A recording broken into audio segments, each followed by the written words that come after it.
नमस्कार, सादर जय जिनेंद्र। क्षमा न्यूज चैनल कहीं भी कभी भी सही और सकारात्मक समाचारों के लिए देखना और सुनना न भूलें। साथ में आपसे विनम्र निवेदन है कि यदि आपने इस चैनल को सब्सक्राइब नहीं किया है तो कृपया अवश्य कीजिए और शेयर और लाइक करना ना भूलें। जगत हंसे तुम रोए, अब ऐसी करनी कर चलो, तुम हंसो जग रोए। आपके जाने के कारण, आपके अनुपस्थिति के कारण जो यहां शून्यता निर्माण हुई है वह सदियों तक भरी नहीं जा सकती। ऐसा महान पुरुषार्थ इन समाधिस्थ महासाधक ने अपने जीवन के इस अंतिम पड़ाव में किया। समाधि जीवन के अंतिम पड़ाव में भली हुई है, लेकिन उसकी पूर्व तैयारी बरसों से चल रही थी। ऐसे बड़े काम अचानक कोई नहीं कर सकता। बरसों की गई भावना, किए गए पुरुषार्थ, उसी का ध्यान, उसी का चिंतन मनन और उसी के फलस्वरूप आज इस प्रकार का उच्चतम यह महामहोत्सव उन्होंने अपने जीवन में सिद्ध कर लिया और हम सबके लिए एक महान मार्ग पुनः प्रकाशित कर दिया। चारित्र्य चक्रवर्ती आचार्य शांति सागर जी महाराज के बाद यदि समाधि देखनी है तो आचार्य वर्तमान सागर जी महाराज की देखनी है। यह कोई बड़प्पन वाली बात नहीं है, यह वास्तविकता की धरातल पर खड़े रहकर की गई बात है। वे हमारे आचार्य थे, इसलिए हम अपने संघ का गुण गौरव करने के लिए नहीं बोल रहे। जो वास्तविकता है वो है ही। इसलिए मरण से डरकर पलायन करने वालों को मरण तो टलता नहीं है, लेकिन उनके मरने पर दुनिया हंसती है। मरण को डरकर, मरण से पलायन करने वालों के मरने पर दुनिया हंसती है और मरण के सामने छाती का किला बना करके खड़े रहने वाले ऐसे महापुरुषों के मरण को देख करके दुनिया सीखती है। भारत के भूतपूर्व प्रधानमंत्री श्रीमान अटल बिहारी वाजपेयी जी की एक कविता मुझे आज इस प्रसंग पर याद आ रही है। अटल जी जब विपक्ष के नेता थे और उनका किडनी का प्रॉब्लम हुआ था और किडनी ट्रांसप्लांट के लिए वे अमेरिका गए थे, यूएस गए थे, और उस दौरान गंभीर समस्या से, शारीरिक रोग से जूझते हुए उन्होंने एक कविता लिखी थी, क्योंकि वे राजनीति के काजल कोठरी में रहते हुए भी दार्शनिक विचारक थे, महान राजनेता थे, निष्कलंक व्यक्तित्व के धनी थे। और ऐसे उस विचारक पुरुष ने अपने उस गंभीर समस्याग्रस्त परिस्थिति में एक कविता लिखी, पूरी तो याद नहीं लेकिन मुख्य अंश जो आज प्रासंगिक है। वे लिखते हैं, मौत की उम्र क्या है, दो पल की नहीं। आवाज सगळ्यांना येतोय? मौत की उम्र क्या है, दो पल की नहीं, जिंदगी सिलसिला है, आज कल की नहीं। मौत दो पल के लिए आई, पर्याय को पर्यायंतरित करके चली गई। मौत की उम्र क्या है, दो पल की नहीं, जिंदगी सिलसिला है, आज कल की नहीं। जीवन एक प्रवाह है, बरसों तक व्यक्ति जीता है, लेकिन जीने के बाद व्यक्ति मरता कैसे है? क्योंकि अपने यहां भारतवर्ष में कहा जाता है, हमारे गुरुदेव सन्मति सागर आचार्य देव हमेशा उस बात को दोहराते रहते थे, अंत भला तो सब भला। तो अटल जी कहते हैं, मौत की उम्र क्या है, दो पल की नहीं, जिंदगी सिलसिला है, आज कल की नहीं, मैं जी भर जिया। कानाना ऐकायला लागलाय का ध्यानानं? मैं जी भर जिया, अब मन से मरूं। लोग जीना तो चाहते हैं जी भर करके, लेकिन मन से मरने वाले लोग इस दुनिया के, इस धरती के तल पर बहुत विरले होते हैं, और ये विरलों में विरले। मैं जी भर जिया, अब मन से मरूं। इनको किसी ने जबरदस्ती की थी? चलो आप इस धरती पर बोझ बन रहे हैं, आपके रहने से यहां बहुत भीड़ भड़क्का हो रहा है, आप चलो जल्दी यहां से, किसी ने कहा था क्या? नहीं, बल्कि उनके जाने से यह संघ आज अनाथ हो गया है। लेकिन वे देह से, पर्याय से भली गए, विचारों से, इस समाधि के रूप में, उनके महान स्मृतियों के रूप में वे इस संघ में हमेशा किसी ना किसी रूप में बने रहेंगे। उनका वह स्थान हमेशा बना रहे। मैं जी भर जिया, अब मन से मरूं। मन से मरने वाले कितने लोग हैं दुनिया में? मरते समय भी मेरा बेटा क्या कर रहा है, बेटी क्या कर रही है, बहू क्या कर रही है, इस खेती में क्या चल रहा है, व्यापार में क्या चल रहा है, इस प्रकार दुनियादारी के आसक्ति में डूब करके अत्यंत संक्लिष्ट परिणाम करके नरक आदि दुर्गति को जाने वाले जीव इस दुनिया में भरे पड़े हैं। लेकिन सारा वैभव, संपूर्ण संघ का ऐश्वर्य, संपूर्ण त्याग करके इस प्रकार मन से मरने वाला यह साधक मर तो गया पर्याय की दृष्टि से, लेकिन आचार विचारों की दृष्टि से सदैव चिरस्मरणीय चिरायु रह कर बन करके हमारे बीच में रहेगा। मौत की उम्र क्या है, 2 पल की नहीं, जिंदगी सिलसिला है आज कल की नहीं। मैं जी भर जिया अब मन से मरूं, लौट कर आऊंगा तो कुछ से क्यों डरूं। अटल बिहारी वाजपेयी एक दार्शनिक कवि थे। उनका पुनर्जन्म पर विश्वास था। वे चार्वाकवादी नहीं थे कि एक बार एक जीवन मर गया तो आत्मा भी मिटती है, ऐसा उनका मान्यता का भाव नहीं था। वे कहते हैं पुनर्जन्म है। कहां गए होंगे आप बताइए, गतियां कितनी हैं? 4। 5-10 मिनट चालेल ना? गतियां कितनी हैं? कौन से गति में गए होंगे? नरक गति में, तिर्यंच गति में, मनुष्यों में, भोग भूमि में, व्यंतरों में, भवनवासियों में, ज्योतिषियों में, कहा? वैमानिक देवों में भी उच्चतम दर्जे के देव बने हैं। लेकिन मैं बड़प्पन नहीं बता रहा हूं, मैं कल की ही बात बता रहा हूं, कल की बात बता रहा हूं। कल भी जब हमने दिन में उनको थोड़ा ध्यान सुनाया था, हमने कहा कि अब काल बहुत निकट आ चुका है, आप देवगति में जाने वाले हैं। मैं आगे अभी बोलने वाला था, मेरा अभी पूरा नहीं हुआ था, उसके बीच में उन्होंने प्रतिक्रिया दी, ऐसा करने लगी। नहीं, मैंने कहा देवगति तो जाना पड़ेगा, लेकिन वहां जाकर के आप वहां इंद्रों की सभा में तत्व चर्चा में सहभाग लेने वाले, 20 तीर्थंकरों का विधेय क्षेत्र में दर्शन करने वाले हैं, अकृत्रिम जिनालयों का दर्शन करने वाले। ये सब करते समय फिर ऐसा करने लगे। यानी जिसका जो साध्य है वह उस साध्य को साधना चाहता है। देवगति के बारे में उनके मन में कोई आश्चर्य या आसक्ति नहीं थी, क्योंकि उनको देव नहीं देवाधिदेव बनने का ही अंतरंग में एक दृढ़ संकल्प उनके मन में था। बस इस पंचम काल का रोड़ा बीच में पड़ा था, नहीं तो इसी जन्म में वो बन जाते। क्योंकि उपादान कितना भी मजबूत हो, उसको निमित्त की भी साथ चाहिए। द्रव्य क्षेत्र काल भाव की अनुकूलता चाहिए। द्रव्य क्षेत्र काल भाव अनुकूल है, लेकिन उपादान नहीं है, कार्य नहीं होगा। समर्थ कारण नाम का एक प्रकरण शास्त्र में आता है। जब तक वह नहीं होता तब तक अभिष्ट कार्य की सिद्धि किसी भी क्षेत्र संबंधी नहीं होती है। इसलिए हमें सिद्धांत को समझना होगा। जब हमने 10-12 दिन हो गए उसको, यम संलेखना के पहले की बात है, सिद्धांत सागर जी महाराज और हम उनको पूछ रहे थे। रोज हम शास्त्र सुनाते थे, वो सुनते थे, लेकिन एक दिन हमने उनका इंटरव्यू ले लिया, आपकी भाषा में समझ लो आप। हमने प्रश्न पूछे, मुनि संघ में बैठा था, महाराज जी ने उनको पूछा कि महाराज आज लगभग 23 वर्ष आप इस संघ के सदस्य, इस संघ के नायक बने, क्या आपको संघ के बारे में या किसी चीज के बारे में कोई शल्य है? बोले क्षीण ध्वनि में, उस समय इतनी क्षीणता नहीं थी, फिर भी कमजोरी थी। बोले उमा स्वामी आचार्य देव ने कहा है निश्चल्यो व्रति, जो निश्चल्य होता है वही व्रति होता है। मैं शल्य रखूंगा तो मैं कैसा व्रति, मुझे कोई शल्य नहीं है।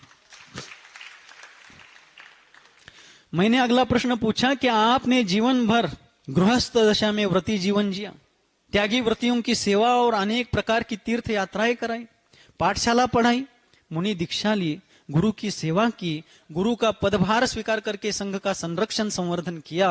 इसके उपरांत आज आप संलेखना का ये महापुरुषार्थ कर रहे हैं।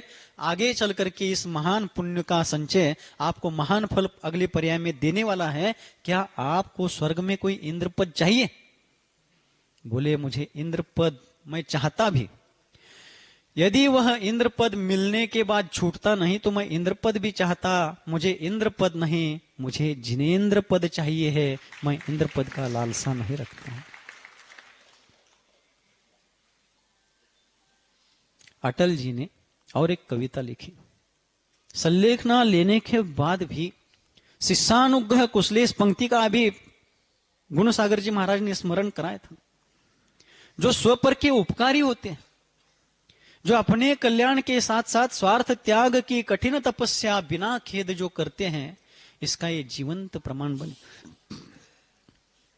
और उनके जीवन काल में इन्होंने इस प्रकार का तो किया है, लेकिन संलेखना काल में भी बीच से उठना बैठना मत कीजिए, बैठिए शांति से। मैं आज आप सबके सामने कह रहा हूं, रात्रि में मेरा समय था 10 से 11:30, कितने बजे का था? लेकिन मुझे उन्होंने एक दिन सिर्फ बैठने के लिए दिया 10 से 11:30, मुझे कभी उन्होंने रात में बैठने के लिए नहीं दिया।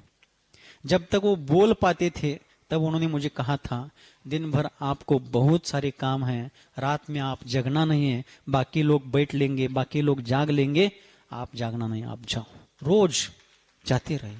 यानी संलेखना की मृत्युशैया पर लेटा हुआ भी वह साधक दूसरे का भान रख रहा है कि इनके ऊपर कुछ जिम्मेदारी है, इनको कुछ काम है, इनके पास कुछ जिम्मेदारियां होने से इनको आराम की भी आवश्यकता है, आप जाइए।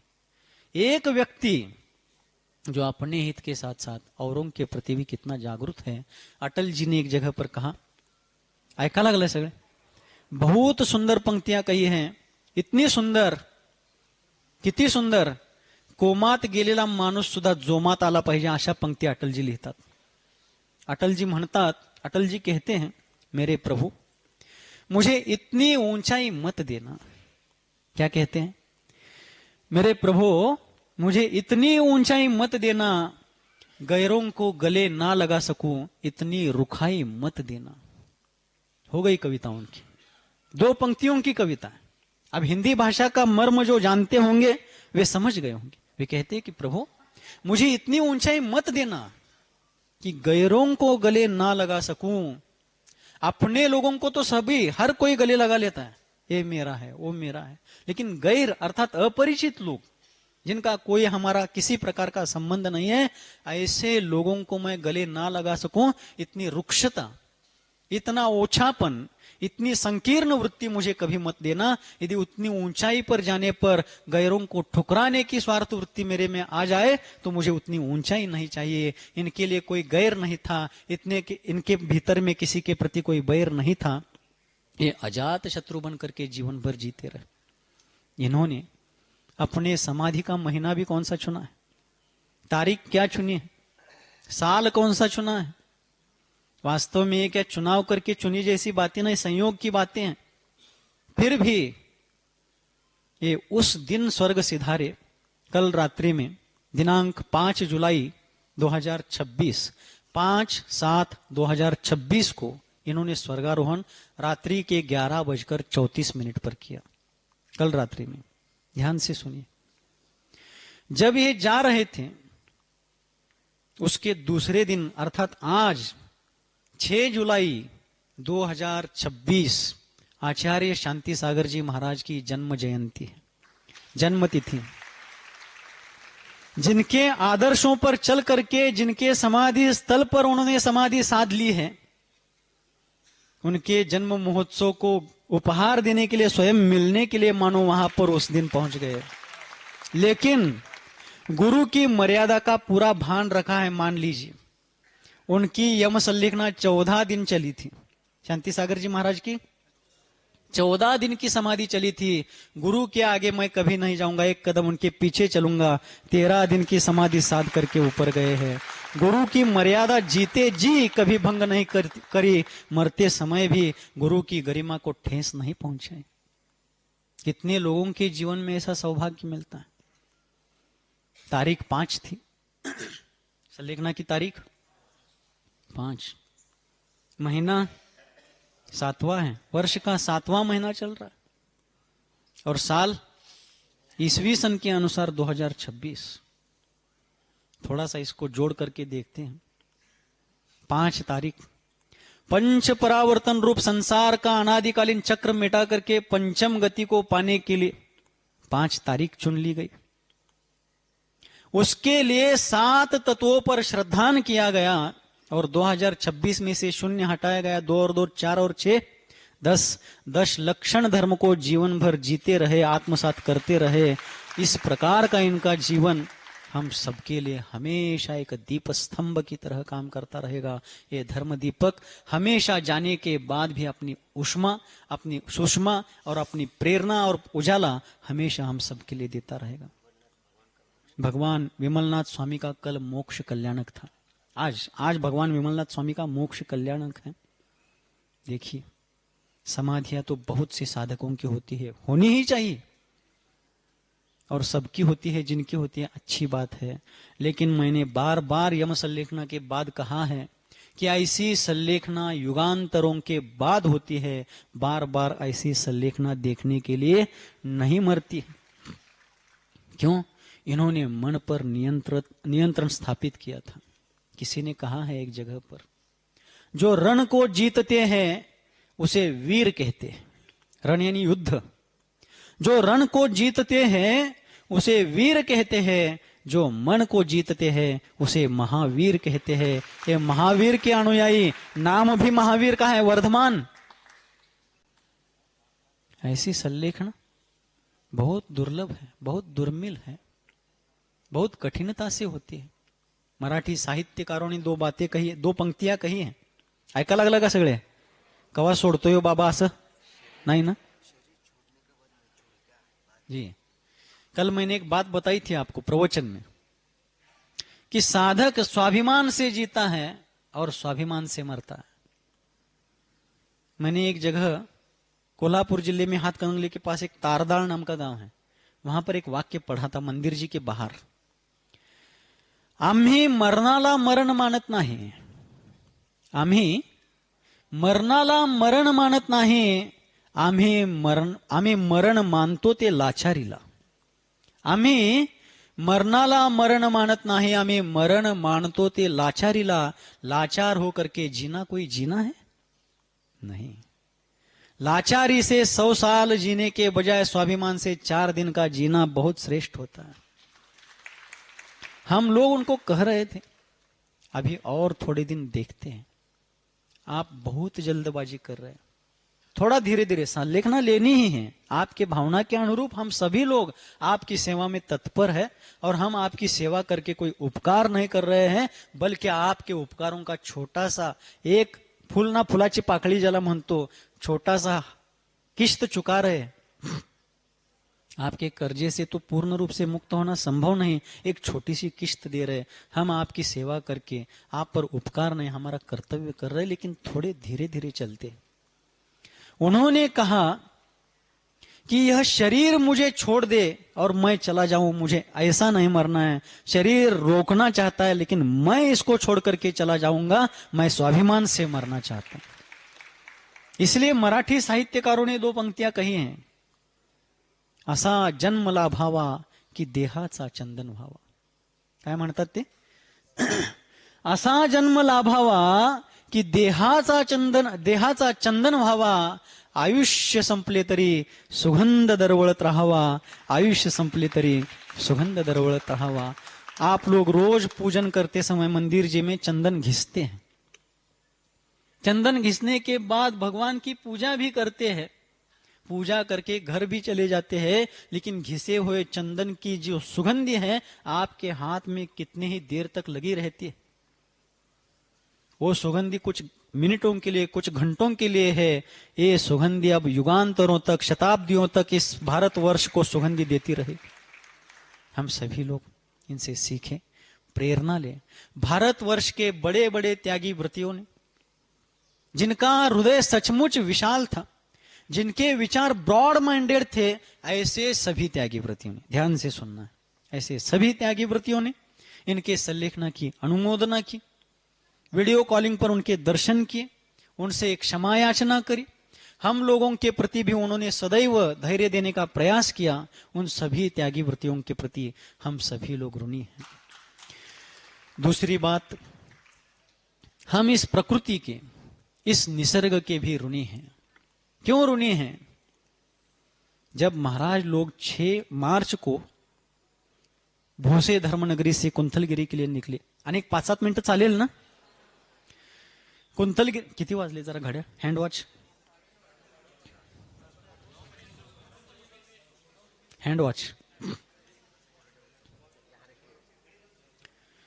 6 मार्च को जब ये भोसे से निकले यहां आने के लिए, 22 मार्च को यहां पर पहुंच गए 6 महाराज, हम 3 लोग बाद में आए, पवित्र सागर जी महाराज 4-5-6 दिन के पहले आ गए। जब ये लोग यहां निकले गर्मी शुरू हुई थी। जब हम लोग सांगली दिगंबर जैन बोर्डिंग का पंचकल्याण 11 तारीख को मई महीने में समाप्त हुआ, उसी दिन पंचकल्याण के अंतिम दिन मंच पर से निकले थे, गर्मी आग बरसा रही थी। 8-9 दिन का कुल विहार था, लेकिन हमें 12-13 दिन लगे इतने छोटे से अंतराल को पूरा करने के लिए। इतनी तेज गर्मी थी। हम 26 मई को यहां पर पहुंच गए, बहुत गर्मी थी। उस गर्मी में भी इनकी नियम संलेखना की साधना चल रही थी। अल्पमात्र आहार ले रहे थे, अनाज बहुत सारे त्याग किए थे, एकमात्र अनाज और एकाध फल लेकर के पानी, दूध और कभी कभी छाछ का प्रयोग होता था। उसको भी बंद करके आगे छाछ और पानी, तक्र और पानी शुरू किया। 18 तारीख को छाछ और पानी अंतिम बार लिया और 19 तारीख से 22 तारीख तक सिर्फ जल ही जल लिया। और जिस दिन 23 तारीख से उनकी यम संलेखना प्रारंभ हुई, मैं इस प्रकृति का, इस निसर्ग का आभार इसलिए मानना चाहता हूं। हड्डियां पिघल जाए ऐसी गर्मी थी, लेकिन जिस दिन यम संलेखना ली गई, शास्त्रों में भी वर्णन आता है कि जिस क्षेत्र में रुद्धिधारी मुनिराज चतुर्थ काल में होते थे, वहां पर दुर्भिक्ष, महामारी आदि भी मिटते हैं और प्रकृति का प्रकोप भी शांत होता है।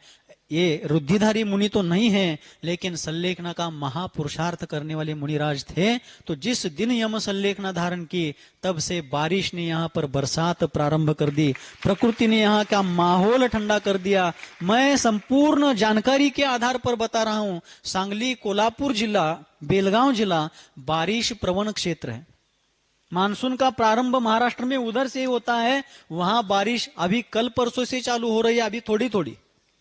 लेकिन ये क्षेत्र भारतवर्ष महाराष्ट्र प्रांत में ड्राई एरिया कहलाता है, अल्प बारिश वाला कहलाता है। लेकिन इस बार मई महीने में ही यहां पर बारिश ने इतनी ठंडक निर्माण करी थी। इनकी संलेखना की यह पुण्य साधना थी, इनका जन्म जन्मांतरों का पुण्य उदय में था, उपादान प्रबल था, निमित्त द्रव्य क्षेत्र काल भाव के अच्छे मिले। संघ ने भी उनके प्रति अपना संपूर्ण कर्तव्य निभाने का प्रयास किया। ये सब कब होता है?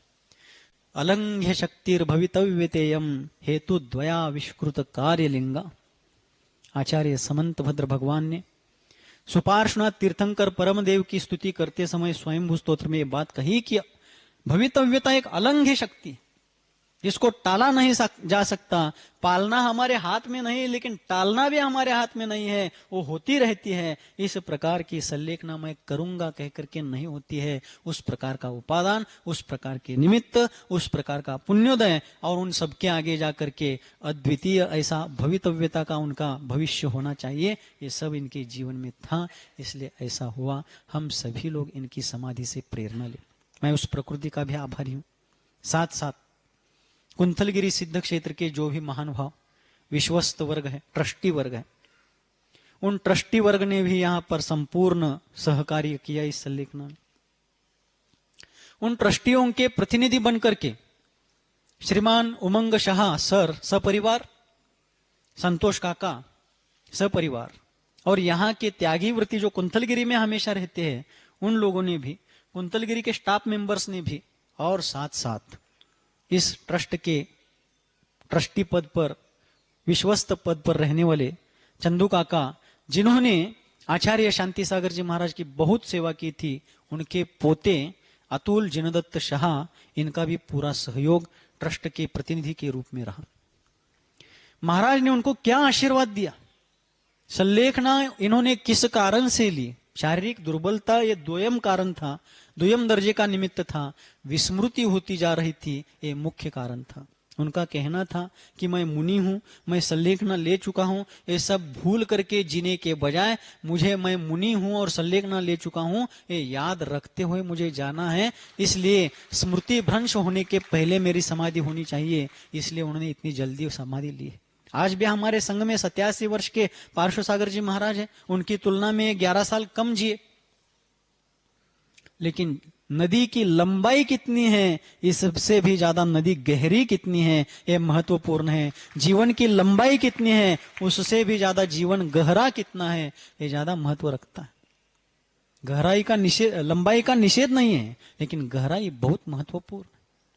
तो अतुल काका को इन्होंने आशीर्वाद क्या दिया कि आपके दादाजी ने, चंदू काका सराफ ने, आचार्य शांति सागर जी जैसे महान महामहिम आचार्य की सल्लेखना, उनकी सेवा करने का सौभाग्य तो पाया, लेकिन उनके शिष्य बनने का, मुनि बनने का सौभाग्य उनको नहीं मिला। आपके पिता मुनि नहीं बन पाए, लेकिन आप प्रयास करना, ऐसा आशीर्वाद उनको दिया।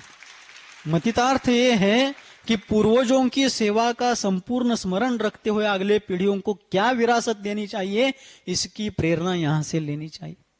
डॉक्टर सुहास शाह सपरिवार यहां पर सल्लेखना के बीच के 1-2-3 दिन छोड़ करके पूरा काल रह करके दिन भर यहां पर शुश्रूषा करते रहे, रात्रि में भी यथायोग्य सेवा देते रहे। हमारे संघ के फैमिली डॉक्टर, मूर्ति लहान पण कीर्ति महान, वैद्य गौतम संजीव गुंडे जयसिंहपुर, इन्होंने भी आज तक संघ की फैमिली डॉक्टर बनकर के इन सभी वयोवृद्ध साधुओं की सेवा, औषध उपचार किए हैं। लेकिन इस सल्लेखना काल में पूर्ण ओपीडी बंद करके यहां पर आकर के सेवा दी है, और सेवा इसलिए दी है, आगे होने वाले सल्लेखनाओं के लिए एक वैद्यकीय आधार भी होना चाहिए, उस दृष्टि से उनको भी सीखना था, अभ्यास करना था, इसलिए यहां रहकर उन्होंने सेवा दी। उनके असिस्टेंट डॉक्टर अभिषेक वैद्य कारंजा है क्या यहाँ पर? हो तो अपने स्थान पर खड़े रहे। आइए, छोटे से हैं, दिखने के लिए गौतम गुंडे की कार्बन कॉपी दिखते हैं चेहरे से भी। इन्होंने भी पिछले 2-3-4 दिनों से यहाँ आकर के सेवाएं दी। इन सबका भी बहुत बहुत कृतज्ञता पूर्वक हम अभिनंदन करते हैं। दूसरी बात, सांगली, कोल्हापुर, बेलगांव, ये 3 जिले तो इस संघ का मायका है, मायका, माहेर घर। लेकिन मायका ये होते हुए भी बाकी सारे भारतवर्ष में इस संघ की कम ज्यादा क्यों ना हो कनेक्टिविटी बनी है। भारतवर्ष के सभी श्रावक श्राविकाओं ने, गृहस्थ गृहिणियों ने अपने इस संघ और संघ नायक के प्रति जो ऋणानुबंध है, उसके प्रति हम लोगों को सदैव सहकार्य किया। अनेक माता बहनों ने, पुरुष वर्ग ने अपने घर परिवार, खेती बाड़ी छोड़ करके, व्यापार व्यवसाय छोड़ करके यहाँ पर इतने दिनों तक, हफ्तों महीनों तक रुक करके आहार दान, वयावृत्ति आदि के माध्यम से अपना 100% नहीं 200% योगदान दिया है। हम उनके प्रति सदैव कृतज्ञ हैं। और इन सब के साथ साथ हमारा युवा वर्ग जो अपने करियर की चिंता छोड़ करके, शादी विवाह करने का विचार छोड़ करके, खेती बाड़ी और अपने कॉलेज विद्यालय एडमिशन आदि सब चीजों को छोड़ करके ऐसी ठंड में, गहन गर्मी में खाना पीना भी भूल करके 24 घंटे यहाँ तैनात रह करके हजारों लोगों को रोज के रोज व्यवस्थित दर्शन करवाने का कार्य उन्होंने किया। कभी कभी लोगों को दर्शन में कुछ आगे पीछे थोड़ा विलंब हुआ तो लोगों ने उनको थोड़ा कठोर भी बोला, लेकिन युवा रक्त होते हुए भी उन्होंने संयम और संतुलन छोड़ा नहीं। बाबानो भिऊ नका, संयम धारण करायला भिऊ नका। इन पंक्तियों को, चारित्र्य चक्रवर्ती की इन पंक्तियों को हमारी युवा पीढ़ियों ने इस सल्लेखना काल में जी करके दिखाया। उनको जोरदार तालियां बजा करके उनकी सेवाओं का अभिनंदन करना चाहिए। और अंत में पूज्य आचार्य श्री पवित्र सागर जी महाराज यहाँ आए, जो इनके गुरु बंधु थे। इनके साथ ही उन्होंने 2006 में श्रवण बेलगोला महामस्तकाभिषेक के विहार में सहभाग लिया था। वे भले ही इधर औरंगाबाद, विदर्भ, मराठवाड़ा में रहे, लेकिन अपने गुरु बंधु ऐसा महान पुरुषार्थ कर रहे देख करके, जिनको 3 किलोमीटर विहार करना संभव नहीं होता था, वे ऐसी बारिश और ठंड में 30-30 किलोमीटर विहार करके यहाँ तक चल करके आए। उनके संघस्थ मुनियों ने भी यहाँ पर बहुत सारी सेवाएं दी, उनके भी हम ऋणी हैं। और साथ साथ हमारे गुरु बंधु सन्मति सागर आचार्य देव के सबसे विश्वसनीय शिष्य और आचार्य वर्धमान सागर जी महाराज का जिनके प्रति बहुत बड़ा विश्वास था, ऐसे हमारे गुरु बंधु पूज्य निर्यापक श्रमण सिद्धांत सागर जी महाराज और संघ के सभी वयोवृद्ध मुनि, प्रौढ़ मुनि, इन सभी ने यहाँ पर रात दिन मेहनत करके क्षपक राज के पास अपनी उपस्थिति रख करके उनको कोई असुविधा ना हो, उनके संकेतों को समझ करके उनके अनुरूप वहां उनकी परिचर्या कराने का कार्य किया। इन सभी मुनि महाराजों के, गुरु बंधुओं के प्रति भी मैं सदैव कृतज्ञ हूं। और साथ साथ विराट सागर जी और गुण सागर जी महाराज ने विशेष करके सेवा की है। और सुख सागर जी महाराज जिन्होंने महाराज को 2 बार सम्मेद शिखर जी की यात्रा जाते आते समय हाथ पकड़ करके लाना ले आना ले जाना का काम किया, श्रवण बेलगोला का विहार भी उसी प्रकार से उन्होंने किया। उनकी सेवा एकलव्य का स्मरण कराती है, ऐसे सुख सागर जी महाराज।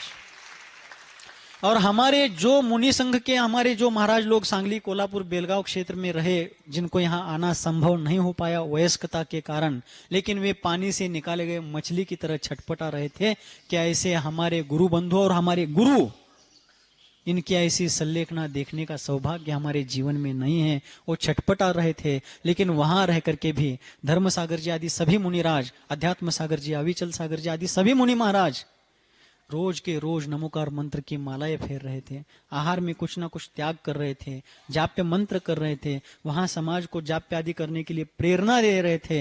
इन सबके प्रति हम कृतज्ञ हैं। और किसी का भी उल्लेख मेरे द्वारा रहा हो, राजू पाचोरी जी, नाम मैं भूल गया, उम्र का भी मेरा तकाजा है, इनके बाद अब मेरा भी नंबर आया है।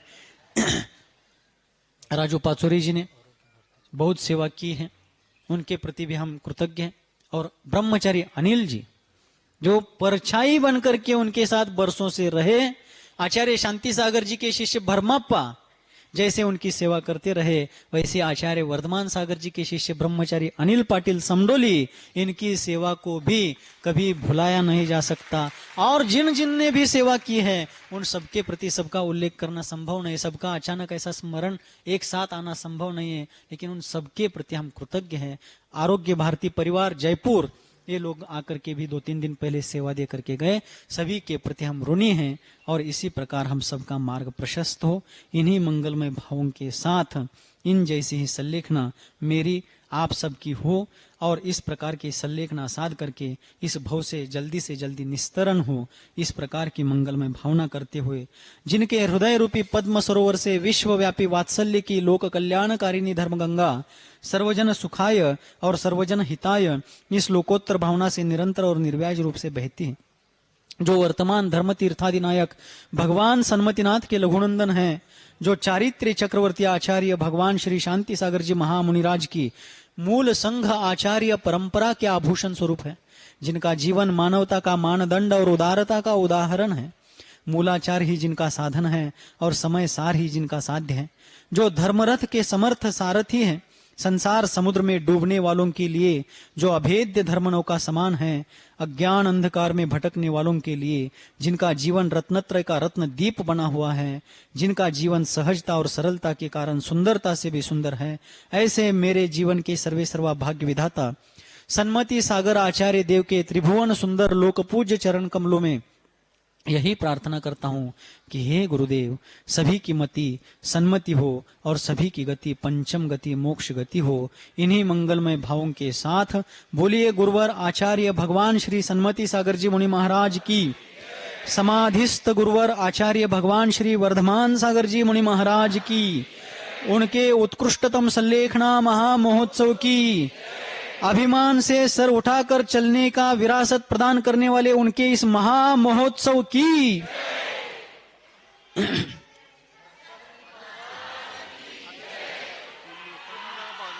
ओम ओम पवित्र सागर जी महाराज, एक मिनिट बसा आहे अजून,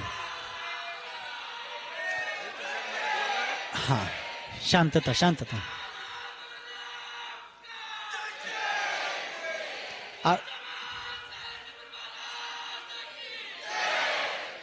बहुत अच्छा है।